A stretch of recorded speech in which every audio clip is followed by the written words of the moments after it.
అరే, ఈ సమస్త విశ్వానికే రారాజైన ఆ దేవుడు ఓ చిన్న మట్టిముద్ద కోసం తన చేతుల్ని ఎందుకు బురద చేసుకున్నాడబ్బా? ఆకాశంలో ఆ చుక్కల్ని కేవలం తనొక్క మాటతోనే పుట్టించేసిన ఆ దేవుడు మనల్ని చేసేటప్పటికి మాత్రం నేలమీద మోకాళ్లమీద కూర్చుండిపోయాడండి.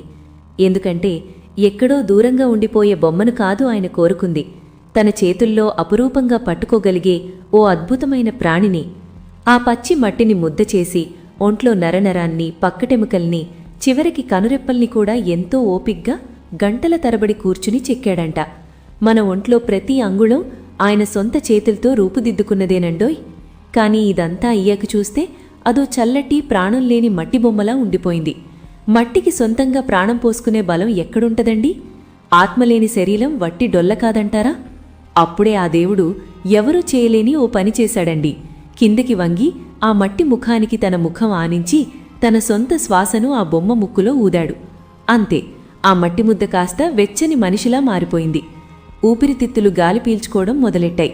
ఆ గుండె లబ్డబ్మని కొట్టుకోవడం స్టార్ట్ అయింది. ఆదాము మొదటిసారి కళ్ళు తెరిచి చూసేసరికి ఎక్కడో సింహాసనం మీద ఉన్న మహారాజు కనిపించలేదండి.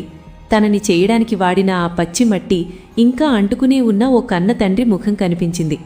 అందుకే గుర్తుపెట్టుకోండి, మన విలువ మనం పుట్టిన ఈ మట్టిలో లేదు, మనలో ఊపిరిలా ఉన్న ఆ దేవుడి శ్వాసలో ఉంది. మనలో విరిగిపోయిన ప్రతిదాన్ని అతికించడానికి, బాగుచేయడానికి, మళ్లీ మనల్ని నిలబెట్టడానికి ఆ ప్రాణవాయువు మనలోనే బతుకుతుందండి.